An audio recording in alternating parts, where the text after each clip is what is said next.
오늘 영상에서 저는 많은 분들이 설마 이게? 하고 지나치는, 그런데 사실은 매일 식탁에 오를 수 있는 기생충 위험식품 2가지를 아주 조심스럽게 공개해 드리겠습니다. 먼저 분명히 말씀드릴게요. 이건 낯설고 희귀한 음식 이야기가 아닙니다. 특별한 모험가만 먹는 음식도 아니고요. 여러분이 익숙하게 드시는 집밥, 식당 메뉴, 재래시장, 그리고 깨끗하고 영양가 좋고 절대 문제 없을 것이라 믿는 음식 속에 숨어 있는 현실적인 위험입니다. 저는 중장년, 노년 남성 건강을 주로 상담하는 의학 전문가로서 진료실에서 정말 자주 듣는 말이 하나 있어요. 선생님, 저는 건강하니까 괜찮지 않나요? 저는 깨끗한 음식만 먹는데요. 그 말이 나쁘다는 뜻이 아닙니다. 오히려 건강을 챙기고 있다는 증거죠. 그런데 바로 그 안심이 기생충에게는 가장 큰 틈이 됩니다. 기생충은 영화처럼 요란하게 등장하지 않아요. 조용히 아주 현실적인 경로로 들어옵니다. 한 번의 방심이 몇 달, 길게는 몇 년의 후유증으로 이어질 수 있고요. 특히 나이가 들수록 면역 기능과 장 점막 방어력이 예전 같지 않기 때문에 같은 노출이라도 타격이 더 크게 나타나는 경우가 많습니다. 오늘은 크게 4단계로 함께 가보겠습니다. 첫째, 우리가 수년 동안 너무 당연하다고 믿어온 기생충에 대한 흔한 오해 8가지를 먼저 정리하겠습니다. 여기서부터 이미 많은 분들이 깜짝 놀라세요. 익힌 음식도 위험할 수 있다는 말이 왜 나오는지, 깨끗이 씻었는데도 왜 감염이 되냐는 질문에 답이 보이기 시작합니다. 둘째, 많은 사람들이 실제로 자주 먹는 위험식품 2가지를 공개하겠습니다. 그리고 솔직히 말씀드리면 목록 상위에 있는 음식은 정말 많은 한국인들이 좋아하는데 경우에 따라 뇌와 신경계까지 손상을 줄 수 있어요. 이 부분은 부드럽게 말하고 싶어도 위험 자체가 너무 크기 때문에 의학적으로는 분명하게 말씀드려야 합니다. 셋째, 현대 생활에서 새롭게 늘어난 기생충 감염 위험 5가지를 짚어드릴게요. 수입식품, 서구식 식습관, 건강해 보이는 유행 음식까지 겉으로는 세련되고 건강해 보이지만 뒤에 숨은 리스크가 의외로 큽니다. 마지막으로 여러분 몸이 이미 경고하고 있는 신호 6가지를 알려드리겠습니다. 많은 중장년 남성분들이 피로를 나이 때문, 가려움은 날씨 때문, 소화불편은 위가 약해서 라고 넘기세요. 그런데 실제로는 몸이 내부의 무언가와 싸우고 있다는 신호일 수 있습니다. 그 신호를 놓치지 않게 제가 도와드릴게요. 시작하기 전에 이 영상이 유익하다고 느껴지신다면 구독 버튼과 알림 설정을 해두시면 좋겠습니다. 저는 중장년, 노년 남성분들이 병원에 오기 전에 위험을 알아차릴 수 있도록 생활 속에서 바로 적용 가능한 의학 정보를 최대한 쉽고 정확하게 정리해드리고 있어요. 그리고 좋아요를 눌러주시고 지금 이 영상을 어디서 보고 계신지도 댓글로 남겨주세요. 집에서 보시는지, 식당에서 보시는지, 혹은 퇴근길인지 그 상황을 알면 제가 다음 영상에서 더 현실적으로 설명하는데 큰 도움이 됩니다. 자, 그럼 본격적으로 들어가겠습니다. 우리가 구체적인 식품들을 보기 전에 먼저 기생충에 대한 가장 흔한 오해 8가지를 함께 깨보겠습니다. 거의 모든 사람이 맞다고 믿지만 실제로는 위험을 몇 배로 키우는 생각들입니다. 이 오해가 깨지는 순간 여러분의 식탁이 달라질 겁니다. 첫 번째 오해부터 짚어보겠습니다. 나는 건강하니까 기생충 걱정은 안 해도 된다. 이 말은 제가 진료실에서 가장 자주 듣는 말 중 하나입니다. 규칙적으로 운동하고 술, 담배도 조절하고 혈압, 혈당도 잘 관리하는 분일수록 이 생각을 더 강하게 하세요. 그런데 의학적으로 보면 이 믿음은 매우 위험합니다. 기생충은 약한 사람만 골라서 공격하지 않습니다. 오히려 방심한 사람을 선택합니다. 젊고 건강하고 근육량도 충분한 분이 단 한 번 덜 익힌 고기나 완전히 깨끗할 것이라 믿은 해산물을 먹은 뒤 간흡충, 뇌흡충, 아니사키스에 감염되는 사례는 전혀 드물지 않습니다. 기생충에게는 여러분의 나이, 운동 습관, 식단 관리가 큰 의미가 없습니다. 그들에게 필요한 것은 단 하나, 몸속으로 들어올 수 있는 작은 기회입니다. 그 기회는 생각보다 아주 일상적인 순간에 생깁니다. 특히 중장년 이후에는 면역 체계가 약해진다기보다 반응이 느려집니다. 그래서 초기에는 몸이 크게 소리를 내지 않습니다. 열도 안 나고 통증도 애매합니다. 그 사이 기생충은 조용히 자리를 잡고 영양분을 빼앗고 장기 조직에 미세한 손상을 쌓아갑니다. 환자분들은 그저 요즘 좀 피곤하네, 소화가 예전 같지 않네 하고 넘기죠. 이것이 바로 기생충이 가장 좋아하는 환경입니다. 두 번째 오해는 기생충은 상한 음식이나 더러운 음식에만 있다는 생각입니다. 이 역시 현실과는 거리가 멉니다. 겉으로 보기에는 아주 신선하고 색도 좋고 냄새도 전혀 문제없는 음식이 실제로는 내부 온도가 충분히 올라가지 않아 기생충이 그대로 살아있는 경우가 많습니다. 특히 빠르게 볶아낸 돼지고기, 겉만 구운 소고기 스테이크, 센 불에 살짝 익힌 장어, 껍질이 벌어지자마자 바로 건져낸 소라 요리에서 이런 위험이 자주 발생합니다. 문제는 기생충이 고기 표면에만 있지 않다는 점입니다. 많은 종류의 유충은 고기 섬유 깊숙한 곳에 숨어 있습니다. 육안으로는 절대 보이지 않습니다.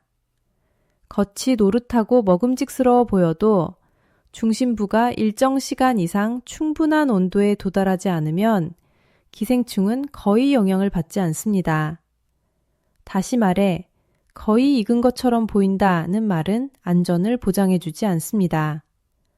이 차이를 모르는 상태에서 먹는 한 조각의 고기가 수년간 지속될 건강 문제의 시작이 될 수 있습니다. 이 두 가지 오해만으로도 이미 많은 분들이 내 얘기 같다고 느끼실 겁니다. 하지만 아직 끝이 아닙니다.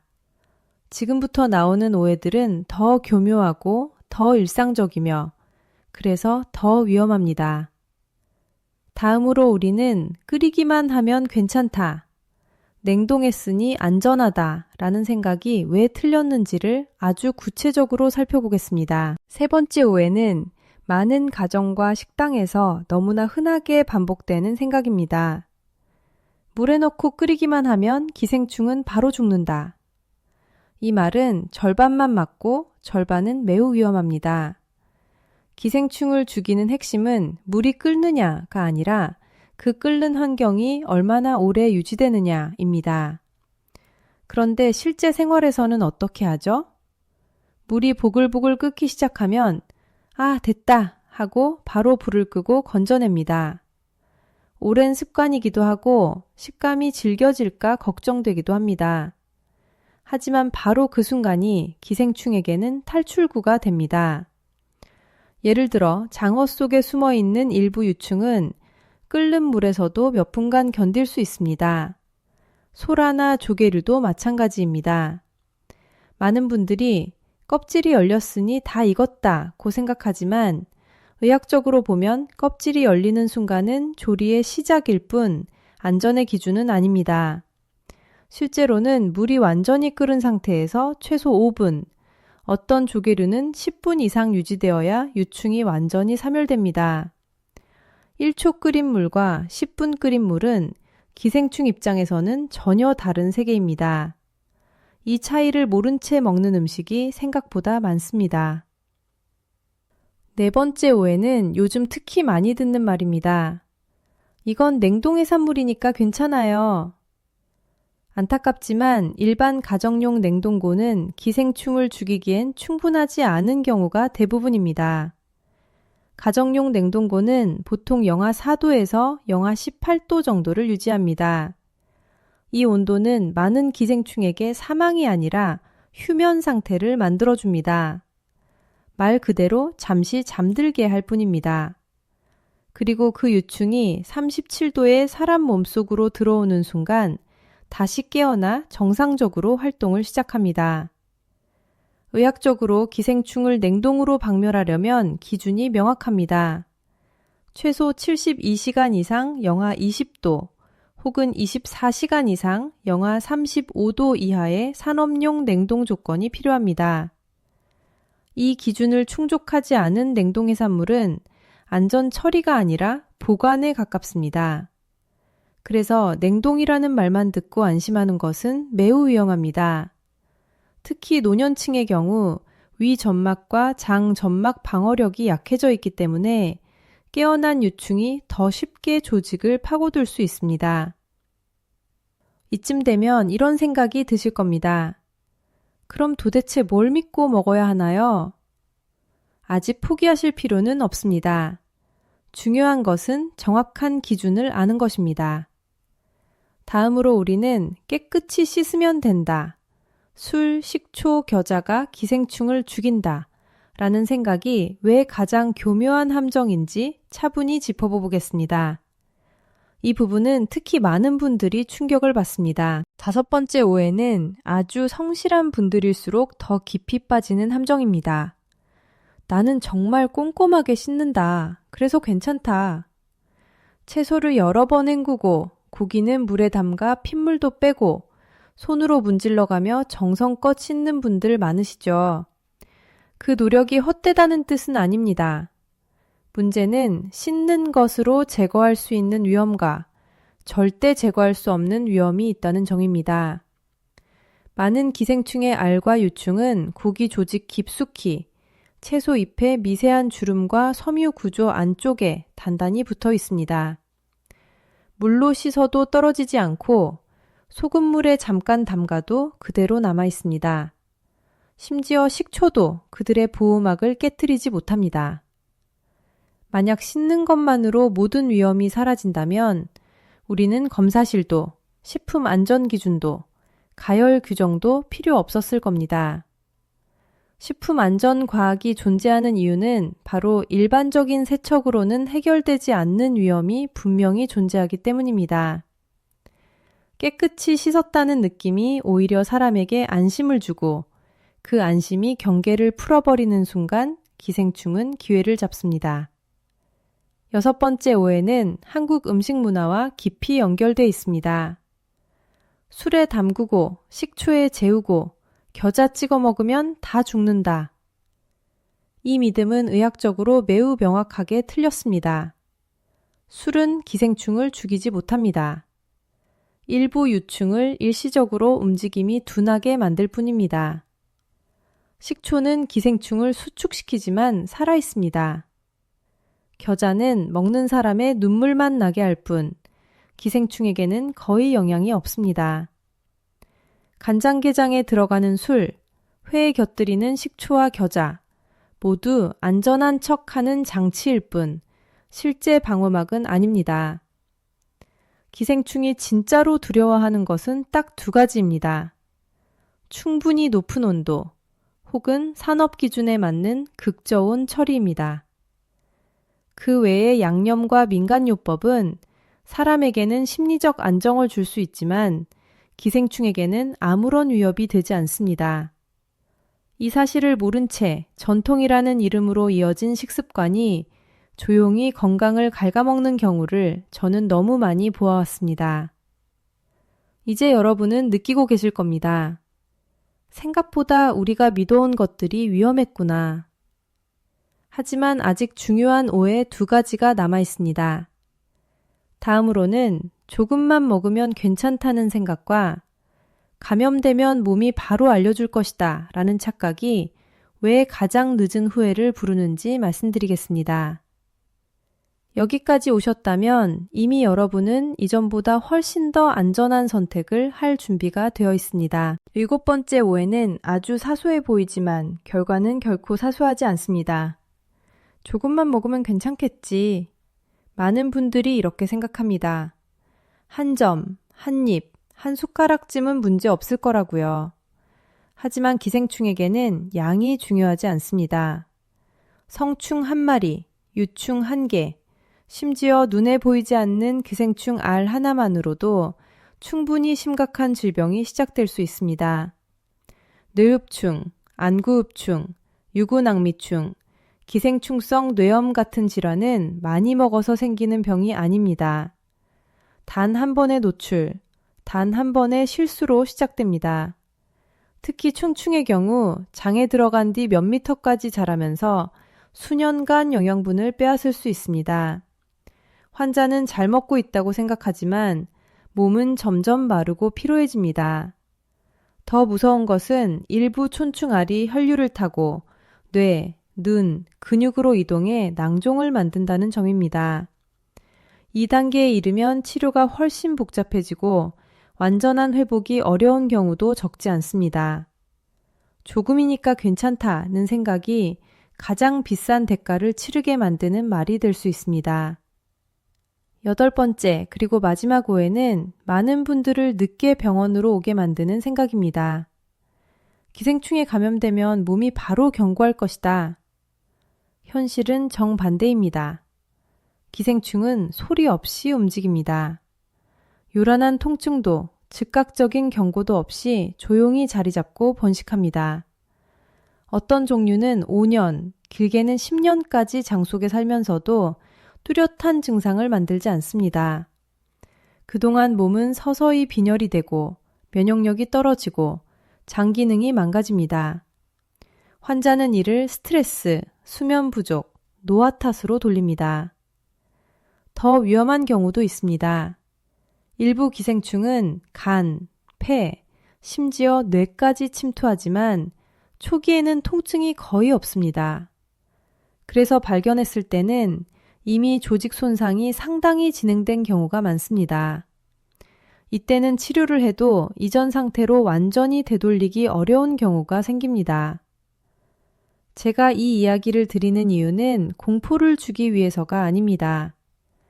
조용하다고 안전한 것은 아니다 라는 사실을 꼭 기억해 주셨으면 하기 때문입니다. 이제 우리는 기생충에 대한 가장 흔한 오해 8가지를 모두 정리했습니다. 이 오해들이 얼마나 많은 분들의 경계를 무너뜨려 왔는지도 함께 보셨습니다. 이제부터는 본론으로 들어가겠습니다. 많은 사람들이 전혀 위험해 보이지 않는다고 생각하지만 실제로는 기생충 감염의 주요 원인이 되는 음식들입니다. 이 목록은 낮은 위험도부터 높은 위험도로 정리되어 있고 솔직히 말씀드리면 이 중 최소 2-3가지는 여러분이 최근에도 아무 생각 없이 드셨을 가능성이 큽니다. 우리는 9위부터 차분히 시작해 보겠습니다. 이제 본격적으로 많은 분들이 거의 의심하지 않고 먹는 음식들을 하나씩 살펴보겠습니다. 위험식품 목록 9위입니다. 겉으로는 자연스럽고 건강하고 심지어 몸에 좋다 하는 이미지까지 갖고 있는 음식입니다. 바로 야생버섯과 야생채소입니다. 많은 분들이 이렇게 생각하십니다. 자연에서 자란 거니까 농약도 없고 더 깨끗하겠지. 하지만 의학적으로 보면 바로 그 자연스러움이 가장 큰 위험 요소가 됩니다. 야생버섯의 표면을 자세히 보면 수없이 많은 미세한 틈과 주름이 있습니다. 이 틈들은 육안으로는 보이지 않는 작은 주머니와 같아서 기생충 알과 회충, 진드기, 각종 유충이 붙어 살기에 이상적인 공간이 됩니다. 수도꼭지 아래에서 몇 번 헹군다고 해서 이 미세한 틈 속까지 깨끗해지지는 않습니다. 오히려 빠르게 헹구는 것은 그들에게 짧은 샤워를 시켜주는 것과 비슷합니다. 야생 채소도 마찬가지입니다. 산과 들, 연못 주변에서 자라는 채소들은 토양과 수온의 영향을 그대로 받습니다. 예전과 달리 오늘날의 토양과 물은 산업오염, 농약, 생활폐수의 영향을 받습니다. 그 과정에서 기생충 알이 채소의 잎과 줄기, 뿌리에 단단히 붙습니다. 실제로 시골에서 채취한 야생 채소를 충분한 처리 없이 먹은 후 가족 전체가 구토와 설사, 심한 복통을 겪고 병원을 찾은 사례는 드물지 않습니다. 검사 결과 원인은 채소 표면에 남아있던 기생충 알이었습니다. 아무도 내가 기생충을 먹고 있다고 생각하지 못한 상태였죠. 야생버섯과 야생채소를 완전히 피할 필요는 없습니다. 중요한 것은 처리 과정입니다. 먼저 흐르는 물에 흙과 눈에 보이는 불순물을 충분히 제거합니다. 그 다음 채소 30분 이상 묽은 소금물에 담가 표면에 붙어있는 알과 유충이 분리되도록 합니다. 이후 다시 여러 번 흐르는 물에 씻어냅니다. 이 과정은 귀찮은 절차가 아니라 여러분과 가족을 지키는 보호막입니다. 이제 8위로 넘어가겠습니다. 많은 분들의 어린 시절 추억과 연결된 음식, 마름과 마디풀 같은 수생식물입니다. 아삭하고 시원한 식감 때문에 생으로 먹거나 껍질째 깨무는 분들도 계시죠. 하지만 바로 이 습관이 매우 위험합니다. 이런 수생식물은 간흡충이 서식하기 쉬운 연못, 늪, 호수에서 자랍니다. 유충은 껍질에 붙어 있거나 물을 머금는 구조를 통해 과육 속으로 스며듭니다. 육안으로는 절대 확인할 수 없습니다. 실제 사례 중에는 겉보기엔 건강하던 노년 남성이 생마름을 즐겨 먹은 뒤 불과 2달 만에 체중이 10kg 가까이 줄고 지속적인 설사와 피로를 겪은 경우가 있었습니다. 검사 결과 그의 장에는 간흡충이 다수 붙어 있었습니다. 결코 드문 이야기가 아닙니다. 마름과 마디풀의 황금 원칙은 단 하나입니다. 어떤 형태로든 절대 생으로 먹지 않는 것. 가장 안전한 방법은 끓는 물에서 최소 5분 이상 충분히 삶는 것입니다. 몇 분의 조리만 추가해도 수개월 혹은 수년의 고통을 피할 수 있습니다. 이제 다음 단계로 넘어가겠습니다. 다음 순위부터는 정말 많은 가정에서 일상적으로 먹는 고기류 이야기입니다. 여기서부터는 나는 괜찮겠지 라는 생각이 가장 위험해집니다. 7위, 덜 익은 돼지고기와 소고기입니다. 위험식품 7위, 덜 익은 돼지고기와 소고기입니다. 이 음식이 위험 목록에 들어가 있다는 사실에 의외라고 느끼시는 분들도 많으실 겁니다. 너무 익숙하고 너무 흔하기 때문입니다. 하지만 바로 그 익숙함이 가장 큰 함정입니다. 최근 몇 년 사이 덜 익혀야 부드럽고 영양이 살아있다는 인식이 퍼지면서 겉만 익힌 돼지고기 볶음, 살짝 구운 소고기, 레어 스테이크를 즐기는 분들이 점점 늘고 있습니다. 특히 중장년 남성분들 사이에서는 이게 진짜 고기 맛이라며 서로 권하는 경우도 적지 않습니다. 하지만 의학적으로 볼 때 이 선택은 매우 큰 위험을 동반합니다. 돼지고기에서 가장 문제가 되는 것은 돼지 촌충의 유충입니다.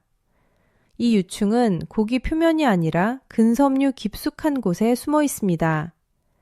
겉이 노릇해 보여도 내부 온도가 충분히 올라가지 않으면 그대로 살아남습니다.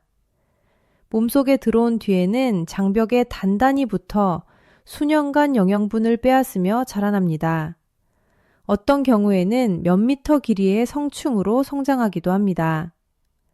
더 무서운 점은 여기서 끝이 아니라는 것입니다. 촌충알이 혈류를 따라 이동해 뇌, 눈, 근육의 낭종을 만드는 경우도 있습니다. 이것이 바로 기생충성 뇌병증의 원인입니다. 환자는 원인을 모르는 두통, 경련, 시야장애를 겪다가 수년 후에야 진단을 받는 경우가 많습니다.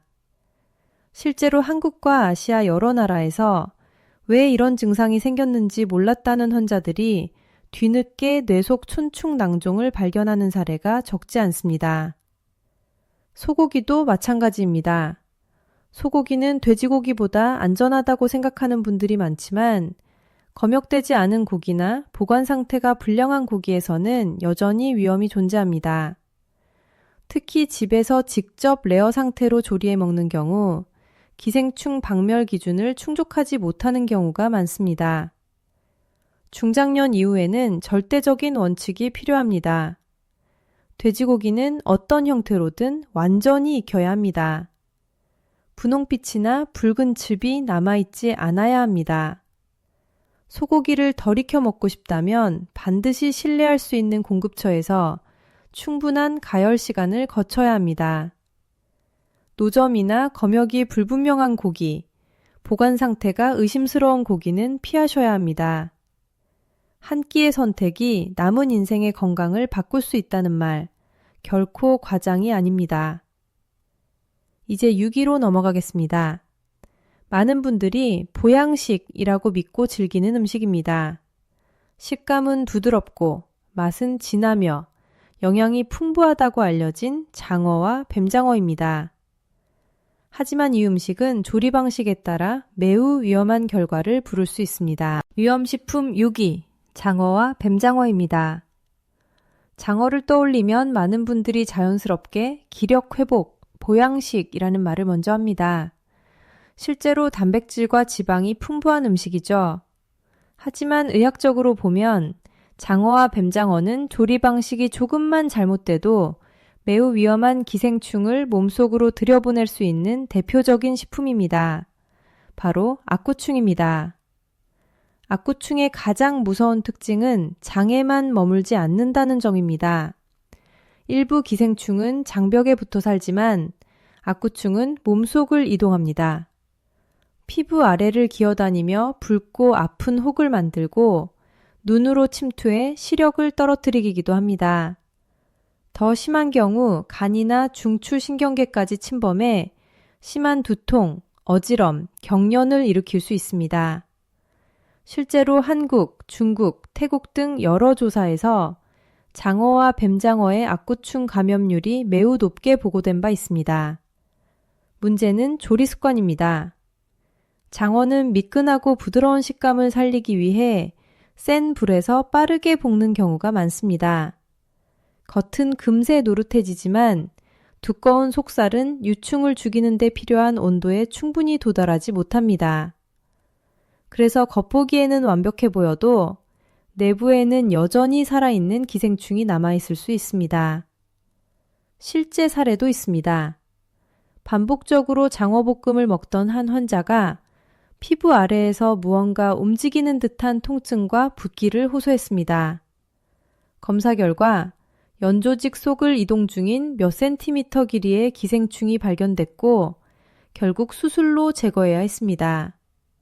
환자는 늘 센 불에 빨리 볶아 먹었기 때문에 안전하다고 생각했다고 말했습니다. 장어와 뱀장어를 안전하게 먹는 방법은 명확합니다. 첫째, 가능한 한 얇게 썰어 열이 고르게 전달되도록 합니다.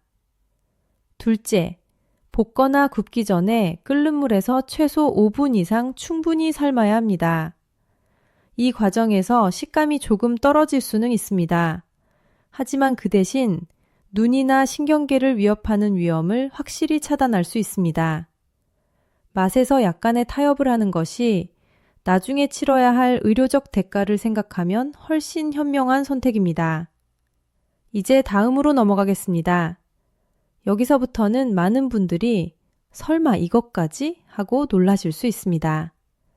위험식품 5위, 개구리와 파충류입니다. 특히 노년층에게는 더욱 조심해야 할 음식입니다. 위험식품 5위, 개구리와 파충류입니다. 이 이야기를 꺼내면 많은 분들이 바로 이렇게 말씀하세요. 그거 보양식 아니야?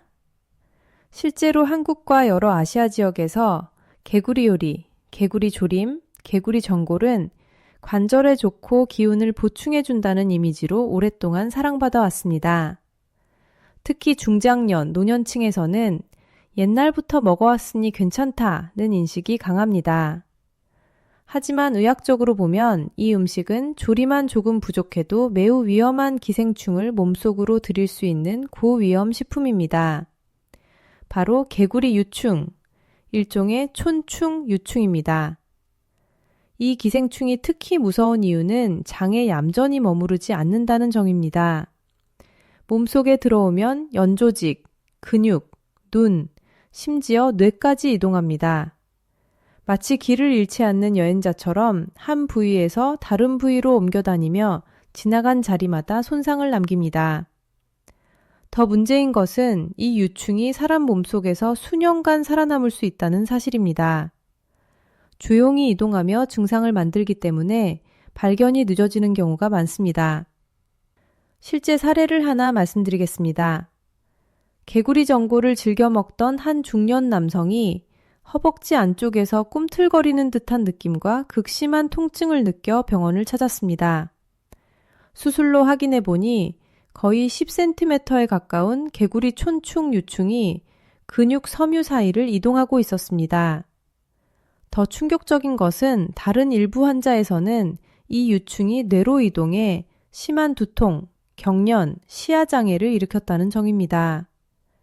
신경계가 손상되면 회복은 매우 어렵습니다. 특히 노년층, 면역력이 약한 분들, 만성질환을 가진 분들에게 이 위험은 훨씬 큽니다. 그래서 개구리 고기에 대해서는 타협 없는 원칙이 필요합니다. 반드시 작고 균일하게 잘라 열이 내부까지 충분히 전달되도록 하고 볶거나 조리하기 전에 끓는 물에서 최소 10분 이상 충분히 삶아야 합니다. 이 시간은 실제 감염 사례와 기생충학 연구를 바탕으로 권장되는 최소 기준입니다. 입맛을 위해 덜 익혀 먹는 몇 분의 선택이 평생 남을 신경 손상으로 이어질 수 있습니다. 가족의 건강을 지키는 가장 확실한 방법은 단순합니다. 충분히 익힌다. 이 원칙을 절대 놓치지 마세요. 이제 다음으로 넘어가겠습니다. 위험식품 4위는 겉보기에는 고급스럽고 깨끗하며 많은 분들이 건강식이라고 믿고 있는 음식입니다. 바로 어란입니다. 위험식품 4위, 어란입니다. 어란이라고 하면 대부분의 분들이 먼저 떠올리는 이미지는 고급스럽다, 영양이 풍부하다, 몸에 좋다입니다.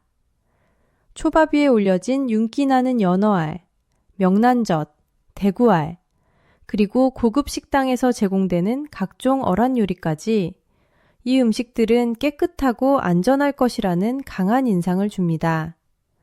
바로 그 인상이 문제입니다. 너무 깨끗해 보이기 때문에 그 안에 숨은 위험을 상상조차 하지 않게 됩니다. 의학적으로 보면 어란은 기생충 알과 유충이 숨어들기 쉬운 구조를 가지고 있습니다. 우리가 좋아하는 통통하고 투명한 알 하나하나 안에는 미세한 공간이 많아 촌충 알이나 유충이 들어가도 육안으로는 전혀 구별할 수 없습니다. 게다가 생선에서 알을 채취하고 세척하고 포장하고 유통하는 과정 중 단 한 단계만 관리가 느슨해져도 기생충 알이 섞여 들어갈 수 있습니다. 생산자도 판매자도 소비자도 눈으로 확인할 방법이 없습니다. 실제로 건강했고 특별한 병력이 없던 분들이 생어란이나 충분히 처리되지 않은 어란을 먹은 뒤 촌충에 감염된 사례는 한국과 일본, 대만의 병원에서 꾸준히 보고되고 있습니다. 촌충알이 몸속으로 들어가면 장에서 성충으로 자라 수미터까지 길어질 수 있고 장 안에서 여러 겹으로 말려 영양분을 지속적으로 빼앗습니다. 환자는 피로, 빈혈, 집중력 저하를 느끼지만 이를 노화나 스트레스로 착각하는 경우가 많습니다. 어떤 분들은 이유 없이 항상 배가 더부룩하고 포만감이 빨리 온다고 말하다가 검사 후에야 장 속 촌충을 발견하기도 합니다. 그렇다면 어란은 절대 먹으면 안 될까요? 그렇지 않습니다. 중요한 것은 기준입니다. 어란은 반드시 산업 기준에 맞는 냉동 살균 과정을 거쳐야 합니다. 구체적으로는 영하 20도 이하에서 최소 72시간 혹은 영하 35도 이하에서 최소 24시간 이상 냉동된 제품이어야 기생충알이 완전히 사멸됩니다. 이 기준을 충족하지 않은 어란은 아무리 비싸고 아무리 신선해 보여도 안전하다고 말할 수 없습니다. 따라서 어란을 구매할 때는 출처가 분명하고 냉동 살균 기준이 명확히 표시된 신뢰할 수 있는 브랜드와 매장을 선택해야 합니다. 지나치게 저렴한 가격, 라벨이 없는 포장, 출처가 불분명한 제품은 특히 노년층에게 큰 위험이 됩니다.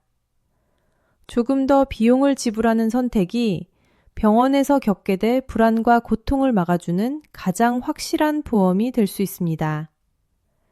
이제 다음으로 넘어가겠습니다. 위험식품 3위는 한국 식탁에서 너무도 익숙하지만 과학적으로 보면 매우 위험한 조리 방식과 연결된 음식입니다. 바로 간장게장과 새우젓입니다. 위험식품 3위, 간장게장과 새우젓입니다.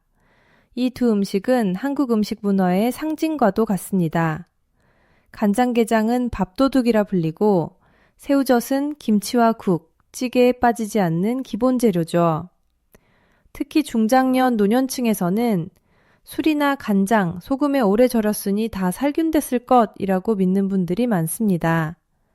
하지만 의학적으로 보면 이 믿음은 매우 위험한 착각입니다. 간장게장과 새우젓에서 가장 문제가 되는 기생충은 폐육충입니다. 이 기생충은 주로 민물개와 민물새우에 서식합니다. 절임, 숙성, 양념 과정은 맛을 깊게 만들 뿐 폐육충을 죽이지 못합니다. 실제로 여러 지역에서 시판 중인 간장게장 샘플을 검사한 결과 상당수에서 여전히 살아있는 유충이 발견된 사례들이 보고되었습니다. 간장, 술, 소금물은 유충을 잠시 둔하게 만들 수는 있어도 완전히 사멸시키지는 못합니다. 폐육충이 무서운 이유는 이름처럼 폐에만 머물지 않기 때문입니다. 몸속에 들어오면 폐 조직을 뚫고 염증성 낭종을 만들며 환자는 기침, 흉통, 숨가쁨을 겪습니다. 더 심각한 경우에는 유충이 뇌로 이동해 뇌막염, 심한 두통, 마비 증상을 일으킬 수 있습니다. 진단이 늦어지면 생명을 위협하는 상황으로 이어질 수도 있습니다. 문제는 초기 증상이 감기나 기관지염과 비슷해 쉽게 지나친다는 점입니다. 특히 폐 기능과 면역력이 떨어지기 쉬운 노년층에게 간장게장과 새우젓은 훨씬 더 큰 부담이 됩니다. 그래서 이 음식들에 대해서는 분명한 원칙이 필요합니다. 민물개와 새우는 반드시 완전히 익혀야만 안전합니다. 끓이거나 찌는 과정 없이 절이거나 숙성한 형태는 안전하다고 볼 수 없습니다. 만약 간장게장이나 새우젓과 비슷한 맛을 포기하기 어렵다면 열 처리와 살균 과정을 거쳤고 식품 안전 인증을 받은 대형 브랜드 제품을 선택하는 것이 현실적인 대안입니다. 예전부터 먹어왔으니 괜찮다는 경험은 더 이상 안전의 기준이 아닙니다. 우리의 환경, 식품 유통, 기생충의 생태는 이미 크게 달라졌습니다. 이제 거의 끝을 향해 가고 있습니다. 다음은 많은 분들이 가장 깨끗하고 신선한 음식이라고 믿는 식품입니다. 서울에서 부산까지, 고급 일식당부터 동네 식당까지 어디에나 있는 음식이죠. 위험식품 2위, 생선회와 아니사키스입니다. 위험식품 2위, 생선회와 아니사키스입니다. 이 이야기를 들으면 많은 분들이 잠시 멈칫하실 겁니다. 생선회가 왜? 연어 사시미, 참치회, 광어, 우럭. 신선하고 깔끔하며 오메가3가 풍부한 건강식이라는 이미지가 너무 강하기 때문입니다. 실제로 많은 중장년 남성분들이 기름진 고기보다 회가 낫다며 일주일에 한두 번은 꼭 드십니다.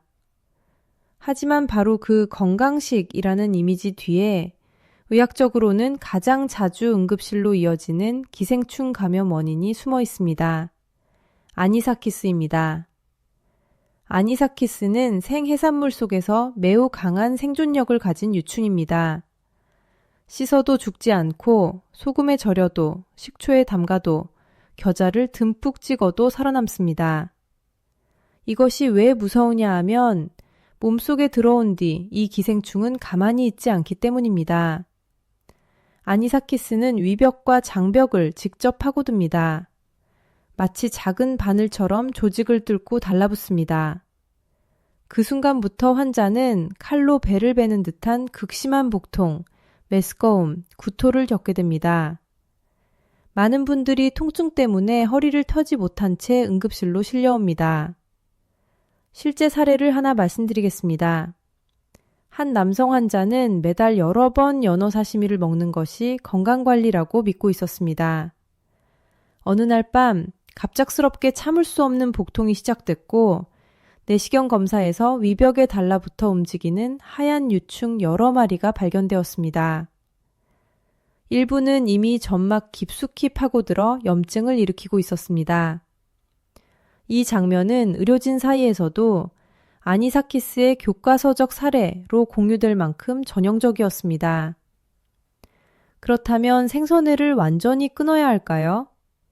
꼭 그렇지는 않습니다. 중요한 것은 어디서 어떻게 먹느냐입니다.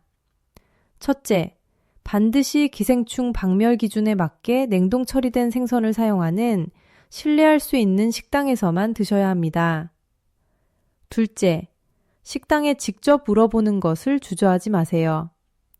이 생선은 영하 20도 기준으로 냉동 처리됐나요? 이 질문은 무례하지 않습니다. 오히려 자신의 건강을 지키는 가장 합리적인 질문입니다. 셋째, 냉동 살균 기준이 명확히 표시되지 않은 생선을 사서 집에서 회로 만들어 먹는 것은 특히 노년층에게 매우 위험합니다. 이제 마지막으로 남은 음식이 있습니다. 기생충학자들과 신경과 의사들이 한 목소리로 가장 위험하다고 말하는 식품입니다. 많은 한국 가정에서 술자리와 주말 식탁에 자주 오르지만 뇌와 신경계에 직접적인 손상을 줄 수 있는 음식. 위험식품 1위, 소라와 조개류입니다. 위험식품 1위, 소라와 조개류입니다. 이 순위에 대해 놀라시는 분들이 많습니다.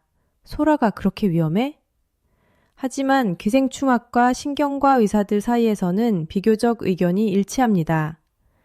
조리만 조금 부족해도 인체에서 가장 중요한 기관을 직접 위협할 수 있는 식품이라는 점에서 소라와 일부 조개류는 가장 높은 경계가 필요합니다. 문제의 기생충은 광동 주열선충, 흔히 쥐폐선충이라고 불리는 기생충입니다. 이름은 낯설지만 이 기생충이 일으키는 결과는 매우 치명적입니다.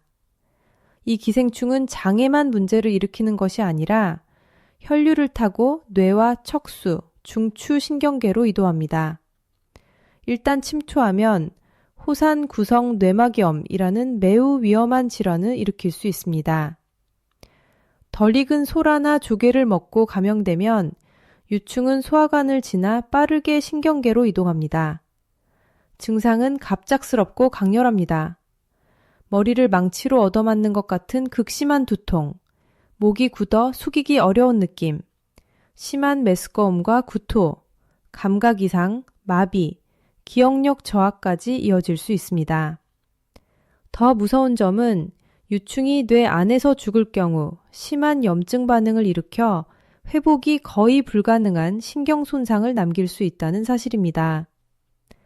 일부 환자는 평생 후유증을 안고 살아가야 하며 드물지만 사망에 이르는 경우도 보고되어 있습니다. 그럼에도 불구하고 많은 분들이 신선하면 괜찮다, 살아있을수록 달다고 믿고 소라를 덜 익혀 먹습니다. 하지만 신선함과 안전은 전혀 다른 문제입니다. 신선한 소라도 기생충에게는 완벽한 중간 숙주일 수 있습니다.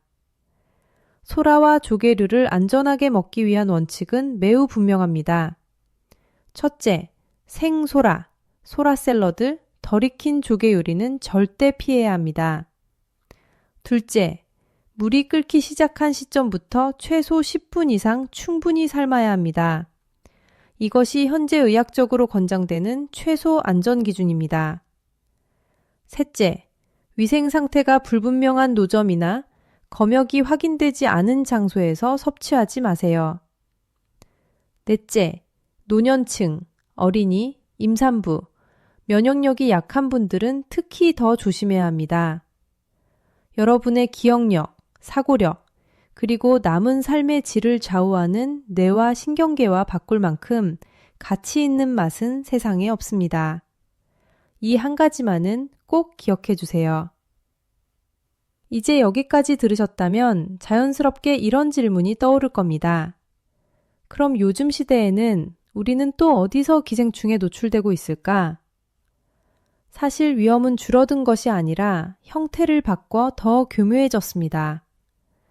다음으로 저는 이전 세대는 거의 겪지 않았지만 현대를 사는 우리가 매일 마주하는 새로운 기생충 감염 위험 5가지를 말씀드리겠습니다. 이제 시대가 바뀌면서 새롭게 나타난 기생충 감염 위험에 대해 말씀드리겠습니다. 많은 분들이 요즘 세상에 기생충이 어디 있냐고 말하지만 의학적으로 보면 기생충은 사라진 것이 아니라 훨씬 교묘해졌습니다. 형태를 바꾸고 이동 경로를 바꾸고 우리가 예상하지 못한 틈을 타고 들어옵니다. 첫 번째 위험은 관리가 충분하지 않은 저가 수입 식품입니다. 글로벌 유통이 빨라지면서 식품은 순식간에 국경을 넘습니다. 문제는 가격 경쟁이 심해질수록 검역과 위생 관리가 느슨해지는 경우가 생긴다는 점입니다. 냉동 해산물, 냉동 육류, 수입 채소 중 일부는 기생충 검사 기준이 국가마다 달라 완벽한 안전을 보장하지 못합니다. 더 위험한 것은 각 지역마다 전혀 다른 기생충 생태계를 가지고 있다는 사실입니다. 우리 몸이 한 번도 접해본 적 없는 기생충이 들어오면 면역 체계는 대응 방법을 몰라 더 큰 손상을 입을 수 있습니다. 두 번째 위험은 날 것과 덜 익힌 음식이 세련된 식문화로 자리 잡은 것입니다. 스시, 사시미, 생굴, 레어 스테이크, 반숙 달걀, 연어 샐러드는 이제 젊은 층뿐 아니라 중장년층에게도 일상적인 메뉴가 되었습니다. 하지만 이런 음식은 원래 극도로 엄격한 냉동, 보관, 유통 기준을 전제로 한 문화입니다. 문제는 모든 식당과 모든 가정이 그 기준을 충족하지는 않는다는 점입니다. 겉보기에는 고급스럽고 건강해 보여도 한 조각의 나름식이 위와 장 점막을 뚫는 기생충을 함께 데려올 수 있습니다. 세 번째 위험은 국제여행입니다. 요즘은 몇 시간 비행으로 동남아, 남미, 아프리카까지 이동합니다. 여행지의 길거리 음식, 현지 과일, 생수, 심지어 양치질에 사용하는 물까지도 우리 몸에는 낯선 기생충을 포함할 수 있습니다. 여행 후 이유 없는 피로, 설사, 체중 감소, 피부 발진이 나타나도 많은 분들이 여행 후유증이겠지 하고 넘깁니다. 하지만 실제로는 해외에서 노출된 기생충이 조용히 자리 잡은 경우도 적지 않습니다. 네 번째 위험은 가공식품의 잘못된 보관입니다. 통조림, 햄, 소시지, 양념 해산물, 샐러드팩 같은 편의식품은 산업적으로 처리되었다는 이유로 절대 안전하다고 믿기 쉽습니다. 하지만 일부 공정은 박테리아만 제거할 뿐 껍질이 두꺼운 기생충 알까지 완전히 제거하지 못하는 경우가 있습니다. 여기에 보관 온도가 지켜지지 않으면 잠들어 있던 기생충이 다시 활성화될 수 있습니다. 다섯 번째 위험은 환경오염입니다. 오늘날의 토양과 수원은 과거와 다릅니다. 산업 폐수, 농약, 기후변화는 새로운 기생충의 서식지를 만들고 그 영향은 채소와 수산물, 식수로 이어집니다. 예전에는 안전하다고 여겨졌던 물과 식재료가 더 이상 무조건 안전하다고 말할 수 없는 이유입니다. 이 5가지 위험을 종합해보면 한 가지 결론에 도달합니다. 기생충은 줄어든 것이 아니라 우리가 인식하지 못하는 방식으로 훨씬 가까이 와 있다는 사실입니다. 그렇다면 마지막으로 가장 중요한 질문이 남습니다. 내 몸은 이미 무언가를 경고하고 있지는 않을까? 다음으로는 많은 중장년, 노년 남성분들이 흔히 놓치지만 실제로는 기생충 감염을 의심해야 하는 몸의 신호 6가지를 차분히 짚어보겠습니다. 이 부분은 여러분 자신을 지키는데 가장 직접적으로 도움이 될 것입니다. 이제 마지막으로 여러분의 몸이 이미 보내고 있을지도 모르는 경고 신호에 대해 말씀드리겠습니다. 이 부분은 공포를 주기 위한 이야기가 아닙니다. 오히려 아, 그래서 그랬구나 하고 스스로를 이해하게 만드는 과정입니다. 많은 중장년, 노년 남성분들이 이 신호들을 나이 탓, 체력 저하 탓으로 넘기지만 실제로는 몸이 내부의 침입자와 싸우고 있다는 조용한 알람일 수 있습니다. 첫 번째 신호는 원인 불명의 지속적인 복통입니다. 며칠이 아니라 몇 주, 몇 달에 걸쳐 은근하게 이어지는 통증입니다. 특히 해산물이나 날 것, 덜 익힌 고기를 먹은 뒤에 반복된다면 반드시 의심해 봐야 합니다. 기생충은 장벽을 자극하며 미세한 염증을 지속적으로 만듭니다. 통증이 극심하지 않아 오히려 더 쉽게 무시됩니다. 두 번째 신호는 식사량이 변하지 않았는데도 나타나는 갑작스러운 체중 감소입니다. 나이 들면 살 빠지는 게 당연하지 라고 생각하기 쉽지만 몸무게가 눈에 띄게 줄고 기력이 함께 떨어진다면 주의가 필요합니다.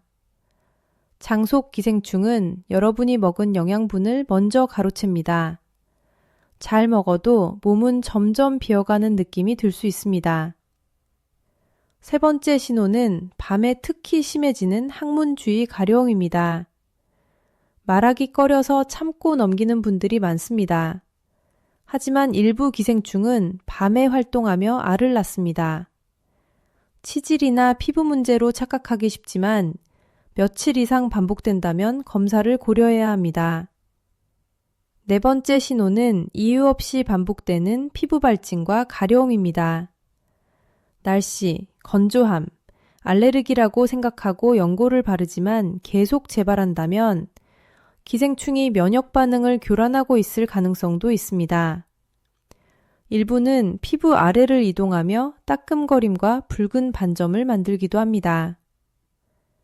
다섯 번째 신호는 지속적인 피로감, 빈혈, 창백한 안색입니다. 충분히 쉬어도 회복되지 않고 어지럼이나 졸림이 동반된다면 단순한 노화로만 볼 수 없습니다. 특히 장에 사는 기생충은 철분과 비타민 B12를 빼앗아 몸을 서서히 탈진 상태로 만듭니다. 여섯 번째 신호는 설사와 변비가 번갈아 나타나는 소화장애입니다. 소화기관이 예민해졌다고 생각하기 쉽지만 이런 불규칙한 패턴은 기생충이 장속을 이동하며 환경을 흔들고 있다는 신호일 수 있습니다. 이 신호들 중 하나라도 떠오른다면 지나치게 두려워할 필요는 없습니다. 하지만 가볍게 넘기지도 마세요. 기생충 감염은 조기에 발견하면 치료가 비교적 간단하고 회복도 빠릅니다. 몸의 소리를 듣는 것이 가장 현명한 건강관리입니다. 오늘 이 영상이 여러분에게 단 하나의 조심해야겠다 라는 생각을 남겼다면 저는 그걸로 충분히 보람을 느낍니다. 이 정보가 누군가의 건강을 지키는 데 도움이 될 수 있다고 느끼신다면 공유해 주세요. 좋아요와 댓글은 제가 더 정확하고 더 현실적인 정보를 계속 전하는 큰 힘이 됩니다. 여러분이 항상 맛있게 드시되 무엇보다 안전하게 드시고 건강하게 나이 들어가시기를 진심으로 바랍니다. 다음 영상에서 다시 뵙겠습니다. 감사합니다.